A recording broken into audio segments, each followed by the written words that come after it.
Welcome to Neuroscience for Society. I'm the organizer, Simon Hong. The topic of the session is motivation and performance. Let's get started. Let's talk about the definition of motivation. The world is full of stimuli and events begging for our attention and action. So, motivation is the manager that prioritizes what to do, when, with how much resources of time, vigor, energy, and sometimes risks to maximize behavioral outcome to survive, reproduce, and for some people, to go to heaven. Let's think about the bison in the wild. The life in the wild can be harsh, often requiring the animal not to waste energy to survive. For example, the bison needs to find food, yet should not spend more energy in getting the food than the amount of calories that the food can provide. It is likely that the bison has learned in his lifetime and evolution where to find food and how to dig the frozen ground via trial and errors. So the bison must have a smart motivation system that guides him what to do and what not to do and when, with how much resources of time and energy. Then, where is his smart motivation system that does all this? It turns out dopamine is the one that motivates us. Then what is dopamine? Dopamine is the thing that people want to have more in the brain. So much so, some people would even take illegal drugs like cocaine and meth. This is the MRI of the human brain, showing the middle section. The 3D shape of the brain looks like this. I'm rotating it to show you how it looks. You are seeing the right half of the brain. You can imagine the other half, right? The real human brain looks like this. Dopamine neurons live in this region called the midbrain. They send axons to various parts of the brain, and when the neurons get excited, they discharge dopamine at their nerve endings. The secreted dopamine acts as the motivating signal. There are lots of unfortunate stories of dopamine. The World War II, for example, was the war of dopamine, in a sense, where Germany gave methamphetamine, trade named as Pervitin here, to motivate soldiers so that they overcome fatigue and run faster and longer. Also, Japan gave methamphetamine to pilots for long flights and to soldiers for combat. Well, Allies were not that naive either. They gave amphetamine for their soldiers.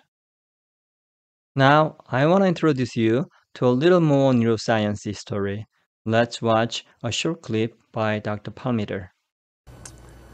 So these mice that can't make tyrosine hydroxylase in dopamine neurons, they have a very short lifespan. Here's a survival curve, 100% survival of normal mice. And as you can see, by about 4 weeks of age, all the mice that can't make dopamine have died. If you were to look at the growth of these mice, the growth of a normal mouse is shown here. The growth of these mice is normal at first. When they're about 10 days old, they're the runts of the litter, and then their weight actually declines, and most of them die. If, however, you give these mice L-Dopa, then every day, then their growth resumes, and it turns out you can keep them alive, just like you could keep a Parkinson's patient alive, giving them L-Dopa every day.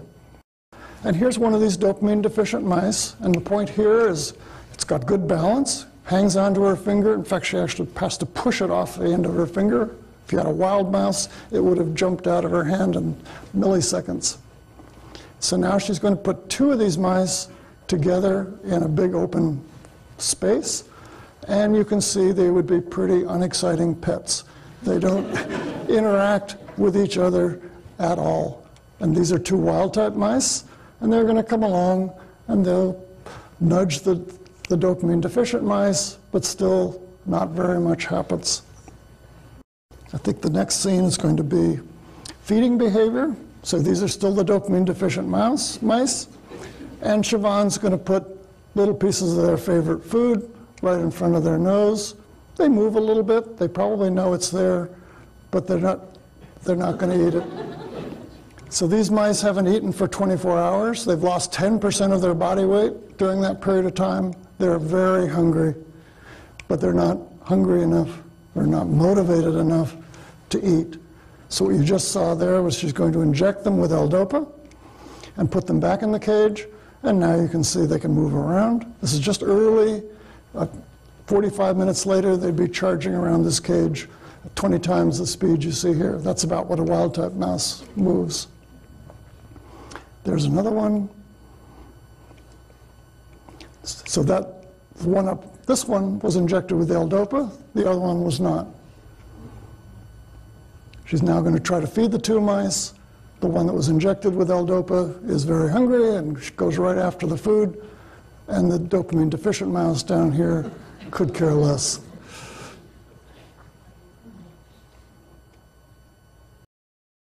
As shown in the video, the dopamine system optimizes our behavior by motivation, and also by learning via prediction error and reinforcement learning, to increase the odds to survive and proliferate. Interestingly, we can see the parallels in technology. For example, in 1980s, we had personal computers whose CPUs would always run in full speed, therefore wasting a lot of energy and resources.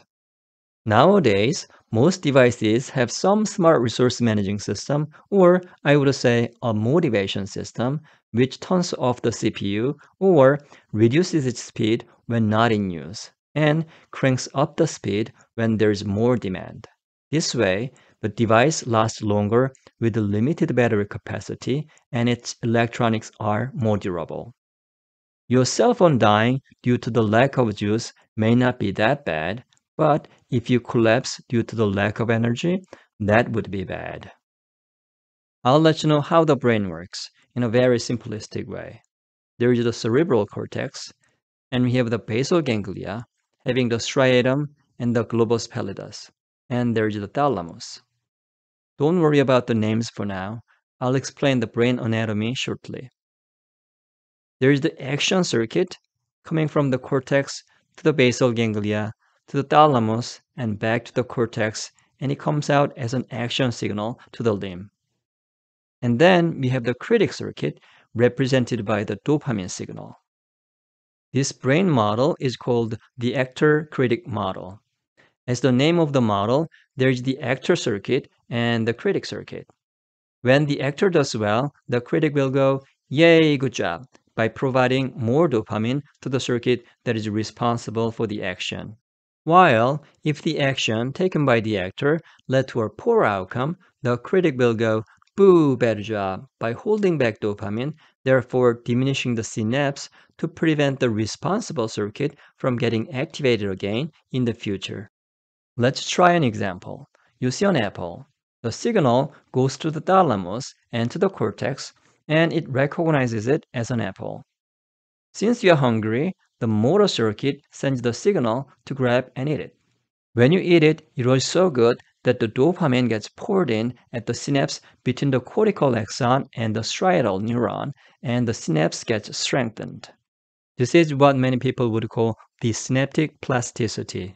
Next time, when you encounter a similar situation with an apple and the hungry belly, we'll reach out to the apple without much thinking, because the action has been well learned before. This is how the brain learns via reinforcement learning. One extreme case of dopamine-mediated reinforcement learning has been the rat bot by Telwar et al.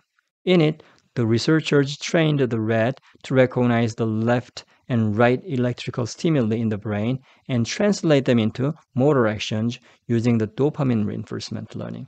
That way, they were able to control the rat's behavior remotely. Technically, you can convert me to your robot too. One electrode on the left side of the brain, and another on the right, and the third one in the dopamine area.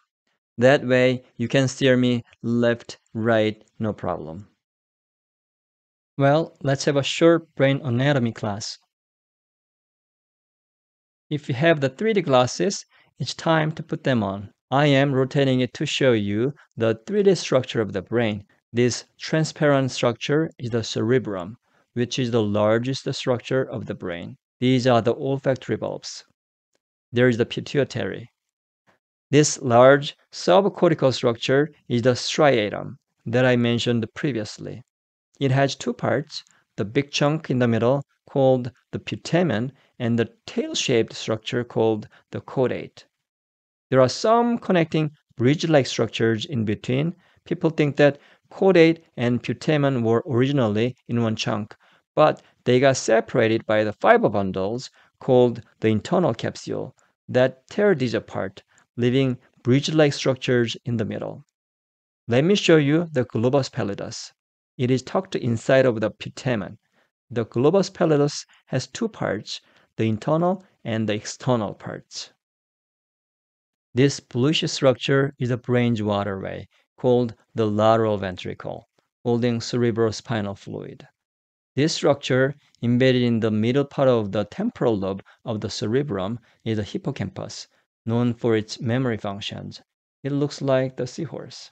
The almond-shaped structure in front of it is the famous amygdala, known for its functions in our emotions. As you may have noticed, the memory structure and the emotion structure are right next to each other, indicating their close relationship to each other. Of course, there is a big structure called the cerebellum, the little brain. Let me rotate the brain to better show you some hidden structures. I have cut off half of the brain. Now you can see the brainstem clearly. This bulging part is called the pons, and the lower part of it is the medulla oblongata. This large structure in the middle of the brain is the thalamus. You can see the optic tract coming from the eye contacting a portion of the thalamus called the lateral geniculate nucleus. Right next to it is the pulvinar, the pillow, which is known for its visual functions. This one above the thalamus is the massive fiber bundle linking the two brains. It is called the corpus callosum. This little portion of the brainstem right above the pons is the midbrain. This is where dopamine cells live. If you go a little to the anterior, you can find a cluster of structures along the middle portion of the brain. They are the famous hypothalamus, regulating a lot of basic functions of the body, including sleep and our appetite. You see the pineal gland. Descartes thought that our soul is located here, and it is the place in which all our thoughts are formed. And he was wrong. In between the pineal gland and the thalamus is a cell mass called the lateral habenula. There are two left and right sides of the brain. I want you to remember this structure. Coming back to the initial starting point, since we know the brain anatomy, now let's talk about the circuit of motivation. I started my research of circuit of motivation around 2006 and continued till 2019. Through the studies, I learned a lot about the circuit of dopamine and how it controls our behavior. So I'll be sharing the story of my research here, and it'll be a short version. Let me show you a video clip.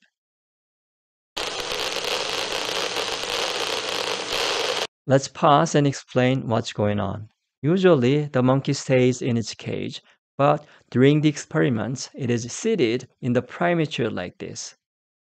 In the clip, I was controlling the motivation of the monkey using the food trick. I reveal a grape for him to eat, or I show him an empty hand. Depending on the grape, no grape situation, the brain cell that I'm recording in the lateral habenula reacts quite differently. Hope you remember the lateral habenula that I mentioned earlier. You can actually hear the activity of a neuron in the brain if you pick up its voltage fluctuation, amplify it, and put it on a speaker.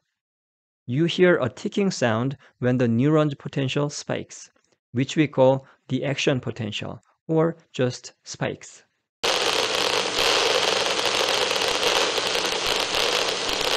This is how neurons communicate with each other. Each tick mark here represents an action potential of the lateral habenula neuron. This fluctuating curve shows the density of the tick marks. So when you hear very frequent ticking sound and see dense tick marks, this curve will shoot upward. When you see no tick marks here, then the curve will go flat. Okay, let's roll the video.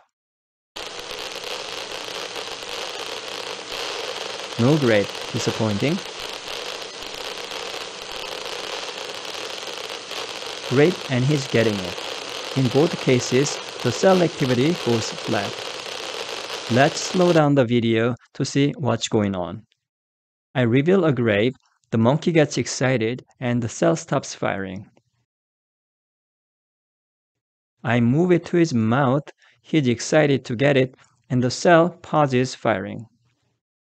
There seems to be a downward trend of cell activity after receiving the grape.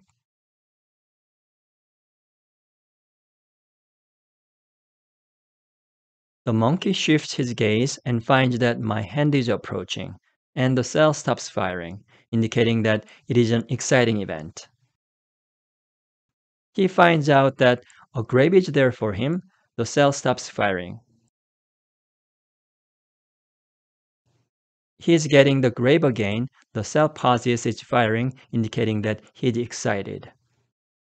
It is interesting that most of the pauses of firing is followed by a burst of firing. So they are biphasic or even triphasic. Similar trend is true for the burst of firing.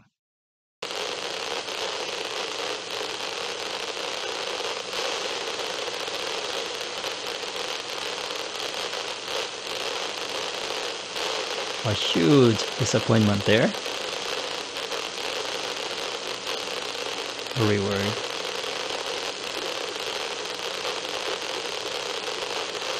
Another.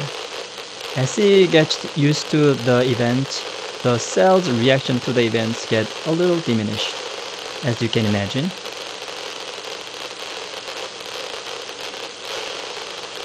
Disappointment there.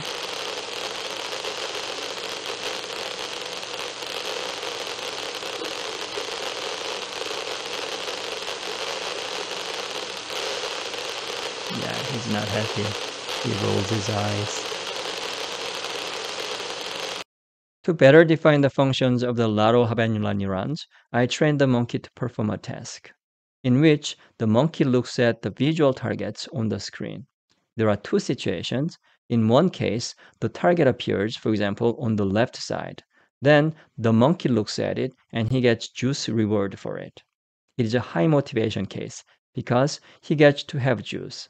If you plot the eye movement latency histogram, you can see that the movement latency is very short, meaning the monkey moved his eyes very quickly to the target.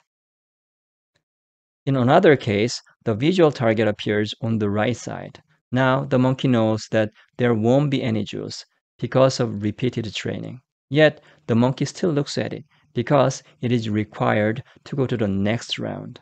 It's a very low motivation case. You know, who wants to work for free? So if you plot the eye movement latency histogram, it is very long, meaning the monkey moved his eyes very slowly to the target. When we examined the firing frequency of the lateral habenula neurons, we found that when the monkey encountered a juice reward predicting cue, in this case the left side, the lateral habenula briefly paused its firing, just like when I presented a grape to the monkey before. When the monkey encountered a no juice reward predicting cue, in this case the right side, the lateral habenula showed a burst of firing activity, just like when I showed an empty hand to the monkey before. Very interestingly, when we examined the dopamine neuron activities, their firing was exactly in antiphase of the lateral habenula firing activity. Burst of firing when the monkey perceived a juice cue, and pause of activity when the monkey saw no juice cue. And when we further examined, it turned out that the lateral habenula neurons are suppressing the dopamine neurons. So, considering the fact that dopamine neurons are the ones controlling our motivation, this means the lateral habenula neurons are controlling our motivation indirectly via its influence on the dopamine neurons. I would like to show you what it may look like to record from a lateral habenula neuron in a lab. Of course, via a recorded short video. Full disclosure, I left MIT in 2019 and I'm currently working on AI and machine learning. Let's pause and see what's going on. You are seeing my desktop monitor and my lab while I was recording from a lateral habenula neuron. There are 3 windows displaying different information. This window is showing the eye position of the monkey. You can see that the monkey's eye is chasing dots as if he's doing some sort of shooting game. After a fixation dot appearing in the middle, a left or right target comes on and the monkey looks at it. The square boxes are for me to know if it is a Jhou strial or no Jhou strial, and the monkey does not see them. The double-lined square indicates a Jhou strial, and the single-lined square indicates no Jhou strial. A red dot above 0 appears when the juice is delivered to the mouth of the monkey with a doo sound. This window shows the ongoing cell firing activity. You can see the tick marks indicating spikes. And the fluctuating curve is the firing frequency.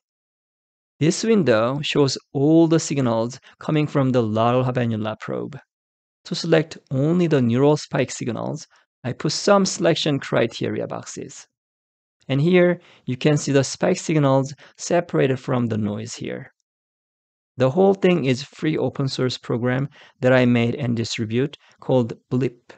You can get the Blip software from GitHub listed below. Let's roll the video. Juice trial starts. You get to juice.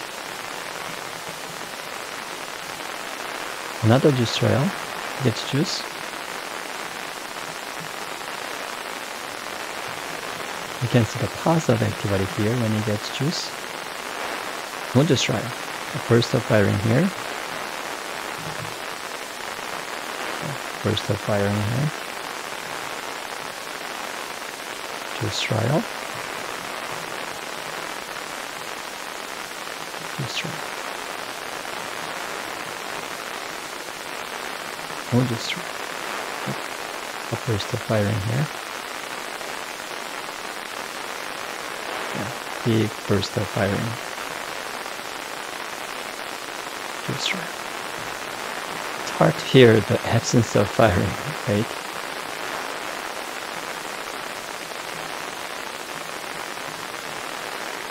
Yep, big disappointment here. Juice trial. So far, I have mentioned that dopamine neurons and lateral habenula neurons are responsible for our motivation. Now, let's talk about how they are connected in the brain as a circuit. To examine which part of the basal ganglia is sending signals to the lateral habenula, I tickled the lateral habenula with tiny electric current while recording from the basal ganglia. When you stimulate the lateral habenula, some nerve endings originating from the basal ganglia get backward stimulated. And sometimes, when you get lucky, the electrode in the basal ganglia can pick up the signals coming from the lateral habenula stimulation in a neuron. Then you can say, aha, this basal ganglia cell is sending signals to the lateral habenula, and you can examine what the neuron does. As you can see, this technique called the antidromic stimulation is very difficult, and the yield is low. But if you try enough, you eventually find a good number of basal ganglia cells projecting to the lateral habenula, and you get to analyze them what they do. We found 74 basal ganglia cells projecting to the lateral habenula. Yeah, it took a lot of time and energy. They were mostly located around the GPI, so we named them the Bodo cells, following the name convention by DeLong. When we analyzed their firing activity, it turned out that the majority of them had firing patterns similar to those of the lateral habenula neurons.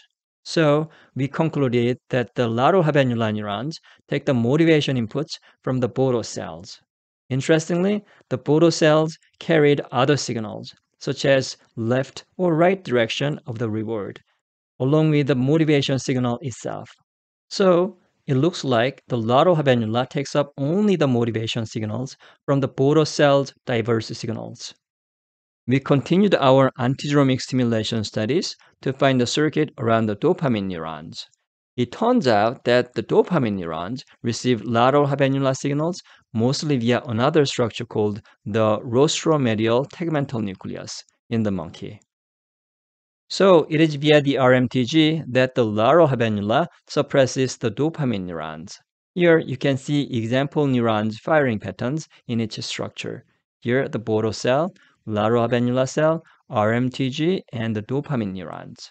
The sign flips only at the dopamine neurons. So, tying things together, let's see what may be going on in the monkey's brain when he does the juice, no juice task. First, the cue appears in this case on the left, signaling that he may get juice. The signal travels through the eye and to the cortex and reaches the basal ganglia.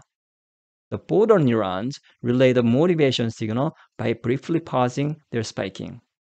The lateral habenula recognizes the signal and controls the RMTG to let the dopamine neurons fire briskly, therefore motivating the monkey to make a quick eye movement to the target and also reinforcing the behavior. When a right side cue appears, the signal travels through the eye and to the cortex and reaches the basal ganglia. The motor neurons relay the non-motivating signal by briskly firing spikes. The lateral habenula recognizes it and controls the RMTG to suppress the dopamine neurons' firing activity. The lack of dopamine signal first depresses the monkey's behavior, therefore slowing down the eye movement to the target, and also depresses the eye movement circuit for the no-juice target. There is one more subcortical structure in the brain that deserves our attention. That is the striosome in the caudate and putamen. Striosome had been suspected to be a part of the motivation system, but it had never been confirmed in the primate brain. If you cut the brain in this way, you could see a section like this in the monkey. Using the brain stimulation technique in combination with neuroanatomy, we were able to demonstrate that it is the striosome that feeds inputs to the lateral habenula. It is a critical piece of information because we found that the critic circuit in the Actor-Critic model originates from the striosome in the striatum. This shows the 3D structure of the striosome visualized by Mikula et al. It looks like a complicated labyrinth coursing through the caudate and putamen. Okay, now let's put all things together. We will use the diagram again. We know repetition is the best way to learn, right? There is the sensory circuit detecting an apple in this case. And there is the actor circuit that lets us act on the sensory input, in this case, grabbing and eating the apple. Lastly, there is a critic circuit that reinforces the action taken by the actor, in case it was rewarding, or retards the circuit in case the action was a bad one. There are numerous diseases in which the dopamine circuit is dysfunctional, such as depression and Parkinson's disease. So now we know the circuit of motivation, but as you may have guessed, the actual circuit in the brain is more complicated. So there are more things to do for neuroscientists. Studying the brain is an arduous job, I know because I've done my share before. So kudos for neuroscientists who do these difficult and not so glorious studies. Yeah, someone must do this job to understand and eventually cure a lot of mental diseases, and also understand who we are. I would like to finish the dopamine circuit story by mentioning the organizational principle of the brain. For this purpose, let's simplify the diagram first. One thing I need to mention is that the striosome contacts dopamine neurons directly, in addition to its indirect control via the lateral habenula. For the sake of argument, let's use the direct striosome to dopamine pathway only for now. Also, let's simplify the actor circuit. Let's color the dopamine system a little differently and make the circuit a little more compact. That's good enough. The brain is modularized, of course. For example, we can imagine this circuit as the eye movement circuit, this one as the hand grabbing circuit, and this one, let's say, short-term memory, and so on and so forth. And also, different dopamine modules contact different circuits, forming parallel pathways, each one doing different things. Let's imagine an example in which I need to look at the juice cue by moving my eyes. Then the eye movement dopamine module supplies more dopamine to the eye movement circuit so that it efficiently carries out its task. In another example, I needed to grab an apple. Then the hand grabbing dopamine module supplies more dopamine to the corresponding circuit. Also, if I needed to grab something very fast with force, the corresponding dopamine neurons could dump lots of dopamine in the circuit to vigorously carry out the task. And for the short-term memory, the same story. This way, the dopamine signal efficiently controls which behavior needs to be activated and when with how much effort. Yes, this is the smart circuit that I mentioned at the beginning of the session. Okay, got it. This is how dopamine system smartly controls the behavior, making priorities and reducing waste by energizing certain circuits and suppressing others depending on the situation. Then, where's the lateral habenula? Well, it looks like the lateral habenula controls the global level of motivation, using its converging inputs from the striosome and its fanning outputs that contact large areas of the dopamine neurons. So there's the circuit-specific dopamine signal, and then there's the global dopamine signal that elevates your general vigor. It is unknown, however, whether the lateral habenula-mediated motivational signal is only global or it could also be circuit-specific. Switching gears, let's talk about some behavioral aspects of motivation. As briefly mentioned before, motivation can be measured by the reaction time and error rate. To be more specific, motivation is inversely correlated with error rate and reaction time in the monkey, found by Minamoto and Richmond. This means when the monkey is motivated in a task, the monkey goes faster and more accurately, while when he is not motivated, he goes slowly and also makes lots of mistakes. It was found that there are three factors affecting our motivation. The first one is the size of the reward. When the size of the reward increases, motivation increases linearly. So you can write this as motivation equals to some scalar A multiplied by the size of the reward. The second factor is satiation. For example, let's say you have eaten a lot and someone suggests, let's go for dinner. Then you won't be motivated. So satiation drags down motivation in a nonlinear way. So you can write it as motivation equals to some scalar B multiplied by a squashing function of satiation. Satiation in this case can be the amount of food you have eaten. The third one is delay of reward. Let's say your friend says, I'll buy you lunch in 2 years. That's not motivating. So as the delay of some reward increases, motivation goes down. So motivation equals to 1 over 1 plus some constant times delay. Combining all these three, you can write motivation as the first size term multiplied by the satiation term multiplied by the delay term. I would rewrite the equation a little differently by adding a prospect term and a cost term. For example, in the lottery, while the size of the reward is big, recently like billions of dollars, right? But the prospect is like 1 out of 300 million, which is practically zero. Yet, we still buy lottery. Why? Because we fantasize the prospect. And also, there is no free lunch. You have to go to the store and have to pay for the lottery. So, there are costs associated with it. Great. Now we know the equation of motivation. Let's talk about a situation where being motivated alone is not good enough. Let's say you are giving a presentation for a big crowd in a few days. How can you perform better? There are two things that you need to do. The first one is, obviously, to practice and memorize the presentation material. The second one is to manage your anxiety, especially at the time of presentation. It turns out that people perform the best when their anxiety level is somewhere in the middle of the scale, somewhere here, where the performance curve is at its peak. Yeah, having some anxiety is actually a better thing for performance. than having no anxiety. Some people call it U anxiety, U meaning good. When you have too low anxiety, for example, you tend not to prepare yourself at the first place, and you end up almost panicking at the time of performance. Of course, being anxious too much is bad for performance. Some people say, practice as if it were real and perform as if it were practice. Knowing something alone does not guarantee good performance.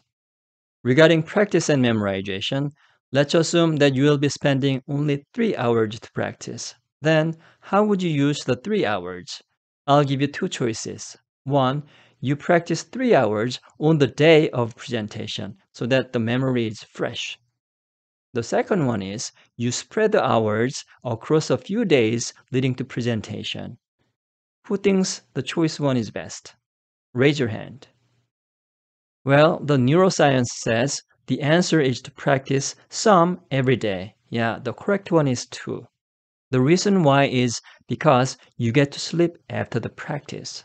So you practice and you sleep on it. And you practice again and you sleep on it again and again. This way, the brain will have lots of opportunity to memorize the learned material via its memory consolidation process. When you sleep, the brain silently goes to work, capturing what you have learned during the day. And this way of practice is also known to lower your unnecessary anxiety and reduce the chance of panic at the time of performance. When it is time to present, you need to maintain the right level of anxiety. There are a few things that could help. The first one is the confidence via the practice and sleeping on it. The second one is the confidence via the previous positive experiences. Let's say you have successfully given many presentations before. That will help. Lastly, you need to discount the perceived threat by the large crowd.